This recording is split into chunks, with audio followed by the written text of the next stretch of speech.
आप लोग बहुत दूर दूर से आए हो, हजारों रुपए खर्च कर कर आपकी जीवन की सार्थकता बनाने का प्रयास कर रहे हो। तेरी कृपा बिना न हिले एक भी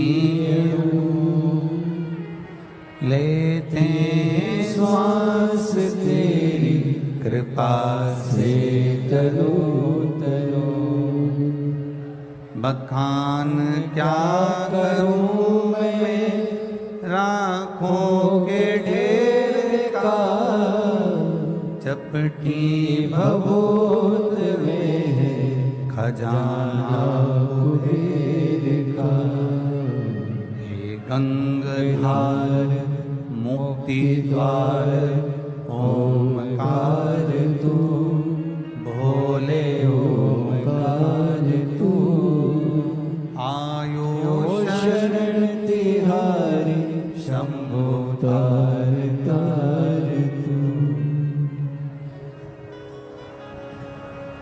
एक मिनट की भी भक्ति,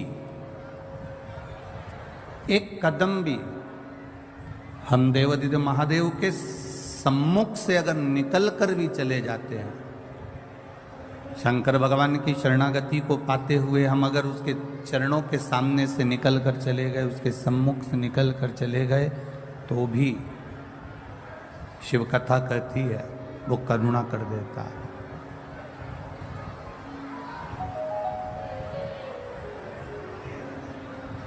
जैसे डमरू का नाद करने पर, डमरू बजा देने पर 14 शब्द, 14 अक्षर,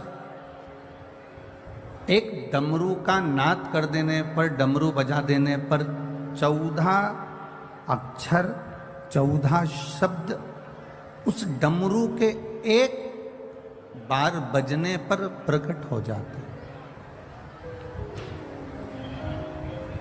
उसी तरह जैसे एक बार डमरू के बजा देने पर 14 अक्षर प्रकट हो जाते हैं, और वो 14 अक्षर साधारण नहीं, इस सृष्टि का संतुलन बनाने वाले होते हैं। उसी तरह शिव महापुराण की कथा जब कहीं पर होती है, शंकर भगवान की कथा यदि कहीं हो रही होती है, शंकर भगवान की कथा कहीं चल रही होती है, तो आपका ये अनुभव होना चाहिए कि ये शंकर भगवान के डमरू की नाद है, जिससे हमारे भीतर के विकार समाप्त हो रहे हैं और हमारा जीवन सार्थक हो रहा है और हमारे जीवन का कल्याण हो रहा है।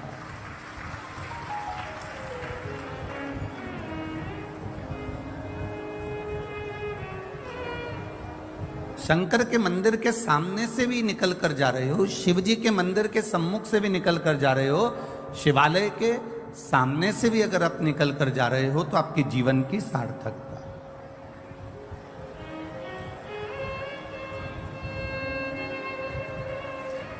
हमने देवादिदेव महादेव को देखा कि नहीं देखा, हमने भगवान शंकर को देखा कि नहीं देखा, यह हमें नहीं मालूम।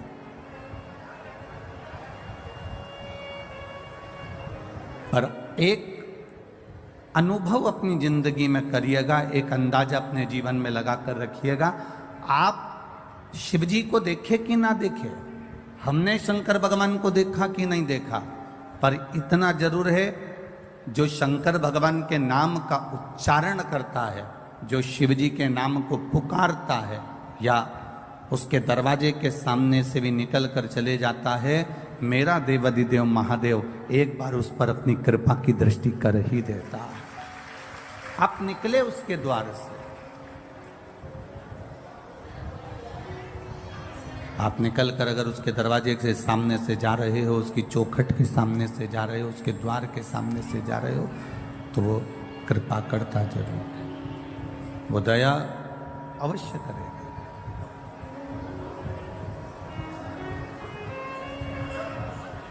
एक साधारण सा स्मरण है,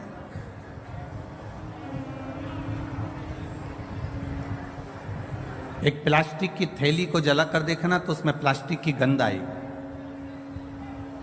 जो प्लास्टिक की गंध नहीं जानता वो भी अंदर कमरे में बैठा बैठा कह देगा कुछ तार जल रहा है।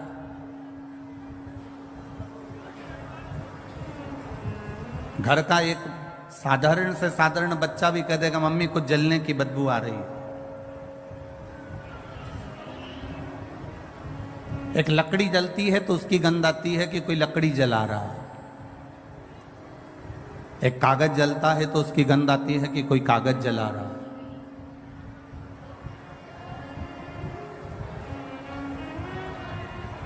एक वृक्ष की पत्तियां जलती है तो उसकी गंध आती है कि वृक्ष की पत्तियां जल रही। वृक्ष की पत्ती अपनी गंध दुनिया को दे देती है, लकड़ी अपनी गंध दुनिया को दे देती है, प्लास्टिक अपनी गंध दुनिया को दे देता है। जो चीज जल रही है वो अपनी गंध दुनिया को दे रहा है। जैसे प्लास्टिक जलने पर वो अपनी गंध दुनिया को दे देता है, लकड़ी जलने पर वो अपनी गंध दुनिया को दे देता है, पत्ते जलने पर वो अपनी गंध दुनिया को दे देता है, उसी तरह एक शंकर का जो उपासक होता है, शिव भक्ति करने वाला होता है, शंकर का गुणगान करने वाला होता है, शिव मंदिर में जाने वाला होता है, शंकर की भक्ति में डूबने वाला होता है, शंकर के चौखट के सामने से जो निकलने वाला होता है, वो भी चलते चलते अपनी गंध संपूर्ण विश्व में फैला जाता है और उससे ये शिव भक्ति की गंध उसके भीतर से आने लगती है।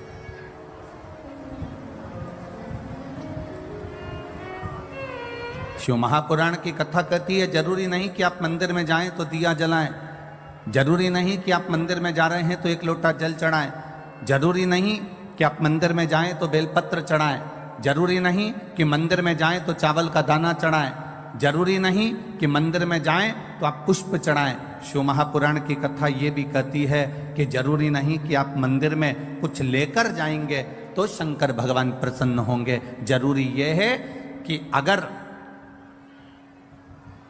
मंदिर में पहुंच भी गए हो और अपने दोनों हाथों का प्रयोग आपने मंदिर की सफाई में भी कर दिया तो वो बेलपत्र और जल चढ़ाने से बड़ा होता है। मंदिर की देखभाल में कर दिया तो वो मंदिर में सुख प्रदान करने से ज्यादा प्रबल होता है।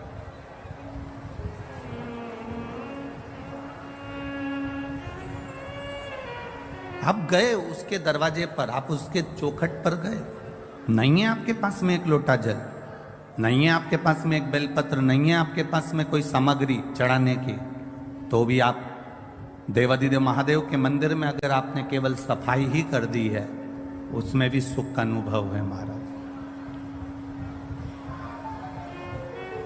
चढ़े हुए बेलपत्र से भी आपने भोलेनाथ जी का श्रृंगार कर दिया, उसमें भी आपका सुख है महाराज। और इतना भी जाने दो, अगर मंदिर के दरवाजे से मंदिर के अंदर प्रवेश भी नहीं कर पाए तो केवल मंदिर की चौखट के सामने से निकलते निकलते उसके शिखर का मात्र दर्शन भी कर लिया तो समझ लो कि हमारी जीवन की सार्थकता हो गई, हमारा जीवन धन्य हो गया।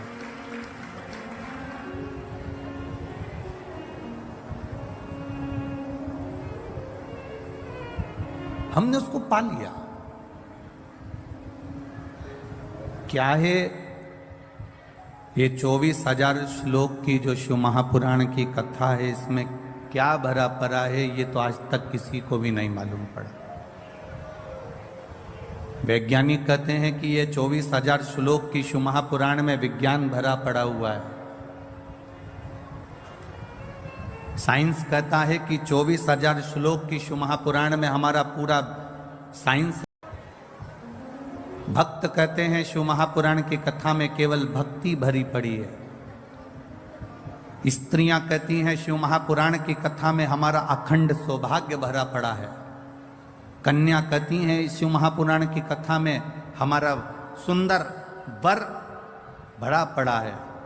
वर कहते हैं इस शिव महापुराण की कथा में हमारी इच्छा, हमारी भक्ति, हमारा स्नेह भरा पड़ा है। बैरागी कहते हैं इसमें वैराग्य है, त्यागी कहते हैं इसमें त्याग है, संत कहते हैं इसमें विरक्ति है, तपस्वी कहते हैं इसमें तप है। और शिव महापुराण स्वयं अपने आप में कहती है, जो दिल से सुन लेता है महादेव उसकी गोदी को भरकर 3 महीने में उसका भंडार आनंद में दे देते हैं। आए आप अपनी मर्जी से, पर आपको बुलाने वाला कोई दूसरा नहीं है।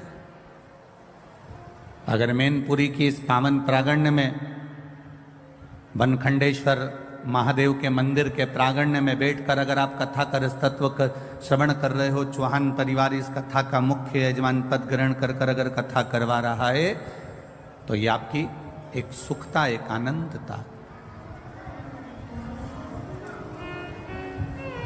बैठो कथा में, और ये मत सोचना कि शिव महापुराण की कथा में जाकर बैठे हो। तुम तो ये विचार करना कि हम देवाधिदेव महादेव के पास में बैठकर अपने दिल की बात भगवान शिव जी से कहने के लिए बैठे, हम अपने मन की बात भगवान शंकर को बताने के लिए बैठे। और जब हम उससे कहेंगे तो वो सुनेगा, सुनता है।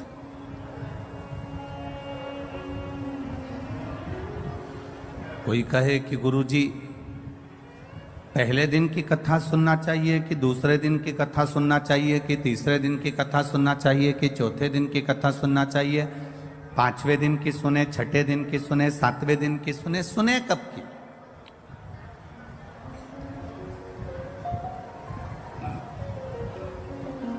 सात दिन की शिवपुराण है, 7 कोस का गोवर्धन पर्वत है, 7 वर्ष की अवस्था। कोई रविवार को हो गया, कोई सोमवार को हो गया, कोई मंगलवार को हो गया, कोई बुधवार को हो गया, कोई शुक्रवार को हो गया, कोई शनिवार को हो गया। 7 दिन में अगर जन्म हुआ है तो 7 दिन में ही हमारी मृत्यु भी है। अलग से कोई दिन हमारे लिए मरने के लिए नहीं आएगा। रविवार को जन्म हुआ, सोमवार को बड़े हुए, मंगलवार को ब्याह हुआ, बुधवार को बच्चे हुए, गुरुवार को बीमार पड़े, शुक्रवार को हॉस्पिटल गए और शनिवार को सीताराम हो गए। ये 7 दिन ऐसे ही निकल गए। अब इन 7 दिन में से अगर एक क्षण, एक दिन, एक पल, एक घड़ी, यहां तक शिव महापुराण की कथा कहती है कि एक क्षण की भी अगर हमने शिव महापुराण की कथा को श्रवण करा है तो हमने अपनी जिंदगी को सार्थक बना लिया, हमने अपने जीवन की सार्थकता प्रकट कर। कोई कहे कि पहले दिन की कथा सुने कि दूसरे दिन की कथा सुने कि तीसरे दिन की सुने, जिससे भगवान हमारे मन की मनोरथ पूर्ण कर दे। हम कहते जो दिन आपको मिल जाए, जो क्षण आपको मिल जाए, जो पल आपको मिल जाए, जो घड़ी आपको मिल जाए, आप उस बीच में भगवत भजन करें। कोई गारंटी है? अरे बोलो तो, अरे मैनपुरी वालों, कोई गारंटी है कि तुम 80 साल जियोगे कि 70 साल जियोगे कि 100 साल जियोगे कि 50 साल जियोगे? यहाँ तो शिव पुराण की कथा कहती है एक दिन की भी गारंटी नहीं है महाराज। एक कपड़ा लेकर आते हो तो उसकी गारंटी दे देता है, मेरी 1 साल की गारंटी है कि इस कपड़े का कलर नहीं जाएगा। एसी लेकर आते हो तो उसकी गारंटी हो जाती है। सीमेंट की बोरी लेकर आते हो तो उसकी गारंटी हो जाती है। ईंट लेकर आते हो तो उसकी गारंटी हो जाती है। सरिया लेकर आते हो तो उसकी गारंटी हो जाती है। कूलर फ्रिज लेकर आते हो तो उसकी गारंटी हो जाती है। पर केवल किसी को ले जाकर अपनी पत्रिका भी दिखा दोगे और वो पंडित जी ने कह दिया कि ये तो 80 साल जिएगा, तो तुम पंडित जी से कह दो कि लिख कर दे दो कि गारंटी कार्ड बना दो कि मैं 80 साल तक जीऊंगा, तो पंडित जी भी कह देंगे ये कोई भरोसा नहीं कि तू 80 साल जिएगा, क्योंकि शरीर की कोई गारंटी नहीं, ये कब चले जाए, इसका प्राण पखेरु कब समाप्त हो जाएगा, इसकी कोई गारंटी।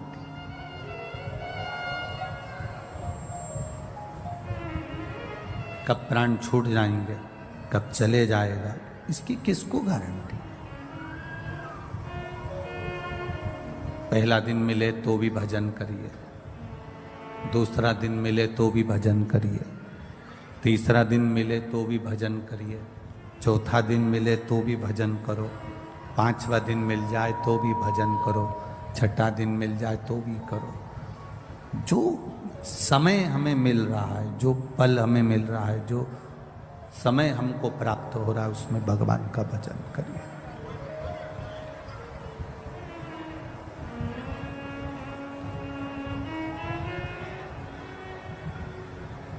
एक देवराज नाम का ब्राह्मण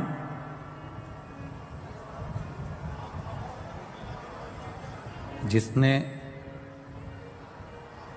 कभी शंकर भगवान के मंदिर का द्वार नहीं देखा, कभी नहीं गया,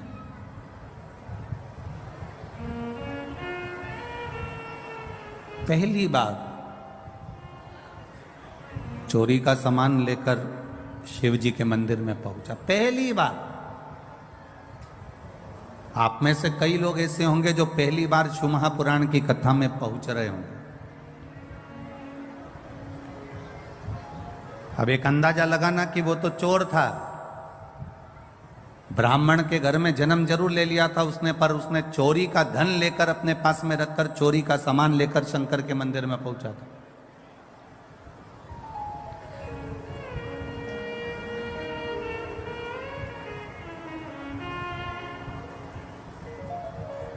आप में से कई लोग ऐसे हैं जो पहली बार शंकर जी के मंदिर में आ गए होंगे, पहली बार शिव महापुराण की कथा में गए होंगे। कई लोग पहली बार शंकर की कथा को सुनने के लिए इस पंडाल में बैठे होंगे, कई लोग।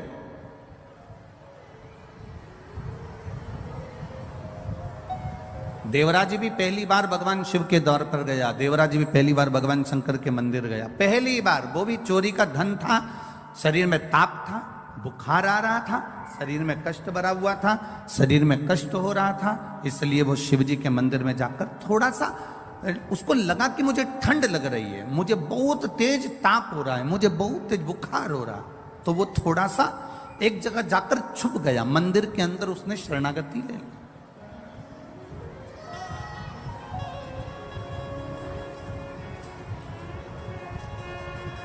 कैसे भी गया, पर गया तो शिव के मंदिर में,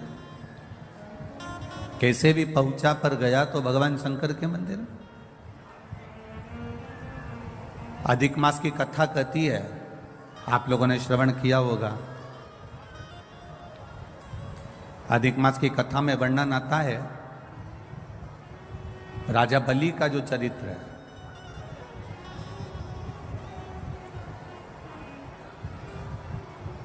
ये राजा जो बलि था, जिसके दरवाजे पर भगवान वामन भगवान भिक्षा मांगने के लिए गए, इसका चरित्र अधिक मास की कथा में स्कंद पुराण में भी आता है, विष्णु पुराण में भी आता है, वराह पुराण में भी आता है, वामन पुराण में भी आता है, कूर्म पुराण में भी आता है, मत्स्य पुराण में भी इसका वर्णन आता है।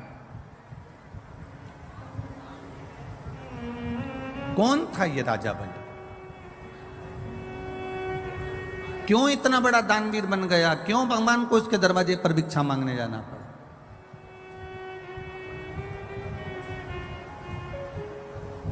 एक जुआरी था ये, बहुत बड़ा जुआरी, केवल जुआ खेलता था। इतना बड़ा दोस्तों के साथ बैठकर जो जुआ खेलना चालू करा, जुआ चलता रहा, हर बार हारता था, जुए में आज तक नहीं जीता। कभी उसने जुए में विजय प्राप्त करी ही नहीं, कभी जीत ही नहीं पाए। जितने लोग आस्था चैनल पर कथा सुन रहे हैं, जितने फेसबुक यूट्यूब पर कथा सुन रहे हैं, और जितने इस मैनपुरी के पावन प्रांगण में, वनखंडेश्वर मंदिर के इस पावन प्रांगण में कथा सुन रहे हैं, बड़े सावधानी से सुनिएगा। कभी नहीं जीता, जुआरी था। अब जुए में लिप्त रहा करता था, जुआ खेला करता था, जुए में लगा रहता था। एक दिन एक शंकर भगवान के कोई उपासक, शिव के कोई भक्त बैठे थे और भगवान शंकर की आराधना में डूबे हुए थे। जुआरी ने विचार करा कि मैं करूं तो करूं क्या, कि मेरी जीत कैसे हो जाए, मैं जीतूं कैसे, ऐसा कोई कार्य करा जाए जिससे मेरी जीत हो जाए और सब कुछ मेरा हो जाए। परंतु ये आज तक जिंदगी में कभी जीता ही नहीं था।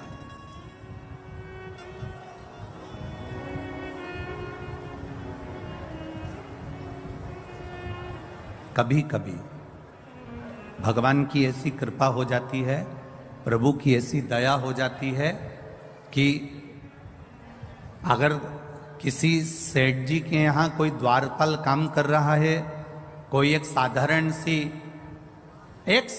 सी किसी मंत्री के यहाँ, किसी कलंतरी के यहाँ, किसी संतरी के यहाँ, बहुत बड़े ऑफिसर के यहाँ अगर कोई एक व्यक्ति साधारण सा बेचारा चौकीदारी करता है, कोई काम करता है, कोई साधारण कार्य में लगा रहता है, कभी शिव की उपासना, कभी जीवन में उसकी धर्म पत्नी ने अगर भगवान शंकर की भक्ति करी होती है, शंकर की आराधना करी होती है, शिव तत्व को जाना होता है, तो कभी कभी ऐसी कृपा हो जाती है किसी किसी के यहाँ चौकीदारी करने वाला एक साधारण सा व्यक्ति भी कब राज सिंहासन पर जाकर बैठ जाता है, लोगों को मालूम ही नहीं पड़ पाता।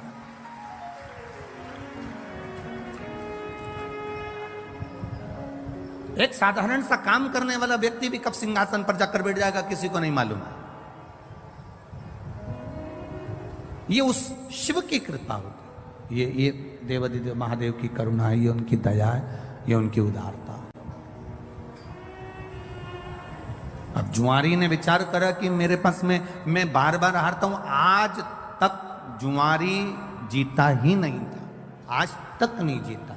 आज पहली बार मंदिर के सामने से जा रहा था, संत आंख बंद करके बैठे हुए थे, उनके पास में उनका कमंडल रखा हुआ था, एक छत्र रखा हुआ था, उन्हीं के पास में एक सुंदर सा आसन रखा हुआ था।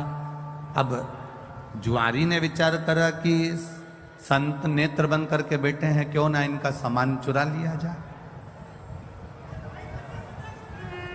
क्यों ना इनका सामान चुरा लिया जाए। बहुत सारे लोग आएंगे कथा में, बहुत सारे लोग, आप लोग आए हैं कथा सुनने के लिए, बहुत लोग आएंगे, बड़े बड़े भी आएंगे, छोटे छोटे भी आएंगे, साधारण भी आएंगे, और चलो तो चलो कथा में चोटे भी बहुत आएंगे।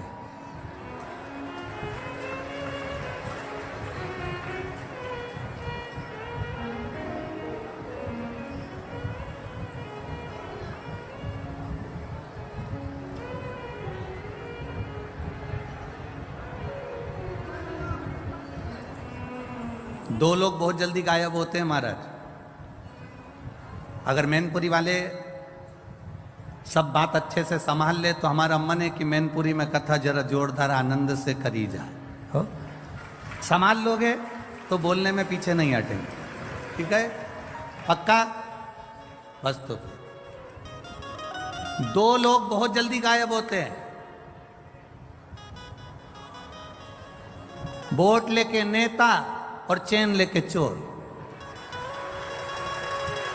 बहुत जल्दी गायब हो जाते।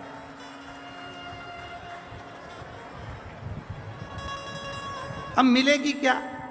एक वीडियो किसी मीडिया वाले ने बड़ा भाव से डाल दिया, एक वीडियो डाला उन्होंने कि बेचारी कल वो शोभा यात्रा निकल रही थी और उसमें दो माताओं की कोई चेन कट गई होगी, वो रो रही थी, तो उनका वीडियो खूब चला और वो रो रही हैं और उनका चेन चली गई, चेन चली गई, उनकी चेन चली गई।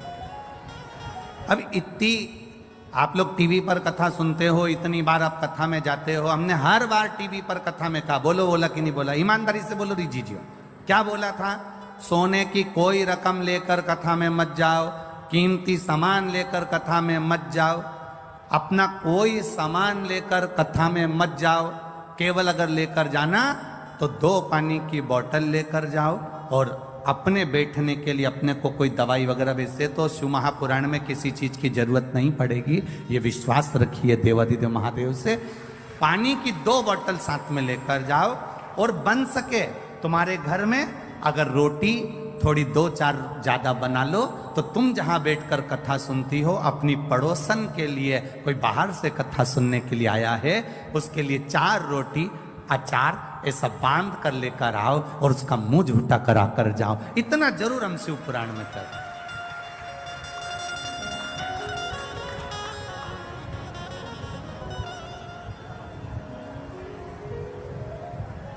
अपने साथ में 2 पानी की बोतल लेकर जाओ, एक खुद के लिए और जम के बोले एक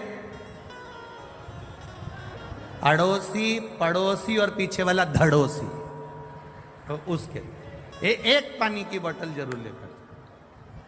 और अगर कहीं का बीच में पानी की बोतल देने भी आए तो उसका हाथ जोड़ लो कि मेरे को 3 घंटे की कथा में से 2.5 घंटा सुनना है, आधा घंटा आशीष भी ले लेते हैं, 2.5 घंटा बचता है, मुझे कथा सुन लेने दो। क्योंकि एक 10 रुपए की बोतल में मेरी करोड़ों की दौलत हाथ से ना खसक जाए, इसलिए मैं हाथ जोड़ूं तुम्हारे, मेरे को नहीं चाहिए।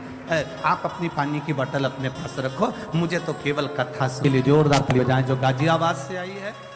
7 दिन के व्रत, और उसके घर के लोग बोल रहे कई बार व्रत रख लिए, केवल पास में कथा नहीं होती, मुझे कोई लेकर नहीं जाता, कथा सुनने को नहीं मिलती। मैं फिर निवेदन करूंगा, 10 रुपए की पानी की बोतल के लिए करोड़ों की जायदाद मत छोड़ देना। इसको सुनकर अपनी झोली को इतना भर लेना कि दूसरी बार मेरा महादेव आए तो आप खुद जजमान बनकर कथा करवाओ। ये बाबा से कर।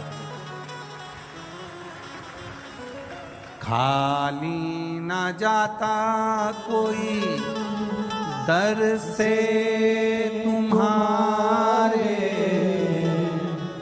खाली न जाता कोई दर से तुम्हारे, मैं भी खड़ा हूँ नंदी बाहें पसारे, अपने हृदय से लगा लो लगा लो, गिरा जा रहा हूँ, उठा लो उठा लो, भोले अपने दर से अब तो न टालो, गिरी जा रही हो, उठा लो उठा लो। ये भक्ति के बल को बढ़ाइए।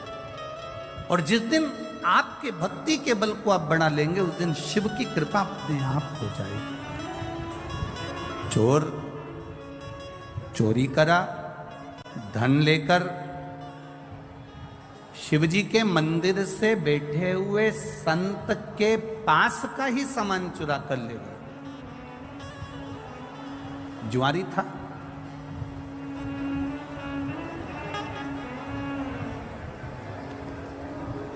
कमंडल, छतरी, आसन ले गए। आते हैं लोग, बहुत आते हैं कथा सुनने के लिए। अगर संत आएंगे, साधु आएंगे कथा सुनने के लिए, कोई भक्त आएगा तो कथा सुनने के लिए चोर भी आएगा। आपका ध्यान भगवान में रहता है, चोर का ध्यान तुम्हारे गले के मंगलसूत्र और चेन और मोबाइल और पर्स पर रहता है। पर एक बात अपनी जिंदगी में उतार कर रखना इस व्यासपीठ से, चोर ने ना जाने कितनों की चेन काटी होगी। बोलो सही बात है कि गलत बात है? एक चेन 70,000, 80,000, 1 लाख, 1.5 लाख की होगी। ऐसी उसने ना जाने कितनों की चेन काटी होगी। तो भी आज तक चोर करोड़पति नहीं बन पाया। जिसकी चेन चली गई, भोलेनाथ ने 6 महीने में उसके गले में दूसरी और बढ़ाकर चेन पहना दी। जिसकी गई उसने बाबा ने फिर दे दी, उसने फिर मेहनत करी, फिर काम करा और फिर अपना कर्म कर कर उसने चेन बनवा ली और गले में पहन ली।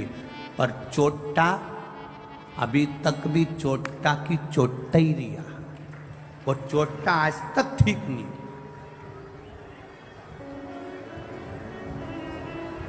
कोई सोने का सामान लेकर मत जाओ। अगर आए हो कथा में तो हम तो बाबा से मिलने के लिए आए, हम बाबा से मांगने के लिए आए, हम बाबा से अपने दिल की बात कहने के लिए आए। दिल की बात।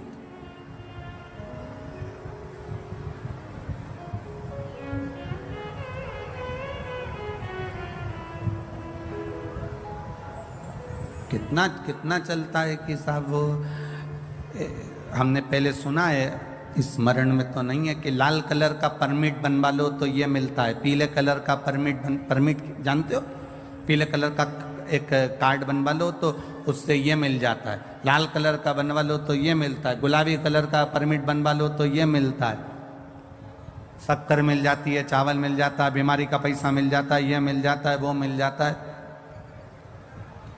एक परमिट पीला कलर का बनवाया तो ये मिल जाएगा, गुलाबी कलर का बनवाया तो ये मिल जाएगा, लाल कलर का बनवाया तो ये मिल जाएगा। शिव महापुराण की कथा कहती है एक परमिट तुम्हारे शंकर की भक्ति का भी बनवा लो, क्योंकि वो अंत समय तक चलता है, जब तक तुम्हारी श्वास चलती है, अंत समय तक वो देता है।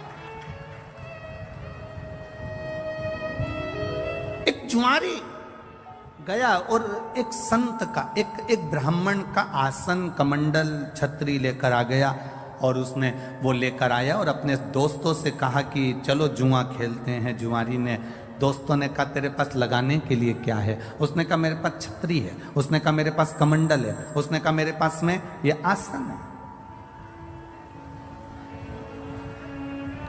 दोस्तों ने कहा फिर ले आया थोड़ा बहुत सामान, चल बिठाओ, जिंदगी में आज तक जीता तो है ही नहीं, हारेगा। सब बैठ गए, जुआ चालू हुआ। दोस्तों ने अपनी अपनी जिंदगी की पूरी कमाई उस छाता कमंडल आसन में लगा दी, और आज ऐसा योग बन गया कि जुआरी जीत गया, और जुआरी जीत गया, खूब पैसे वाला बन गया, पैसे वाला बन गया। जब व्यक्ति के पास में धन बढ़ने लगता है, जब व्यक्ति के पास में थोड़ी सी संपदा बढ़ने लगती है, तो उसके 3 मित्र बन जाते हैं। पहला ताली, प्रशंसा करने वाले, दूसरे नंबर का थाली, होटल में खिलाने वाले, तीसरे नंबर का प्याली, मदिरा पिलाने वाले। ये उसके 3 मित्र बन जाते हैं। इसके बन गए। प्रशंसा करने वाले इसके मित्र बन गए। बहुत बढ़िया, कितना पैसा है तेरे पास में, कितनी दौलत है तेरे पास में। लोगों ने इसको होटल में खिलाना चालू कर दिया, अब इसके पैसे से होटल का माल खाना चालू कर दिया। नशे में धुत रहने लगा, और नशे में रहते रहते, होटल में खाते खाते, नशे में रहते रहते एक वेश्या के संग पड़ गया।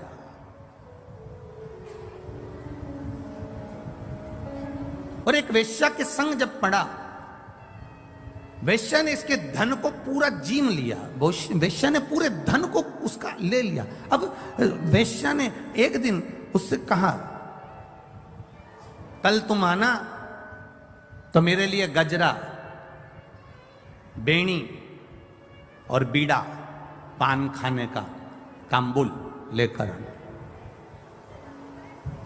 जुआरी ने कहा ठीक है, कल मैं आऊंगा तो लेकर आऊंगा। अब जुआरी इतना नशे में हो गया, इतना नशे में हो गया, इतना नशे में हो गया कि गजरा, बेणी, पान, बीड़ा उसके हाथ में था, और चलते चलते नशे में गिर गया। गिरा तो सब जमीन पे गिर गया, मिट्टी में हो गया।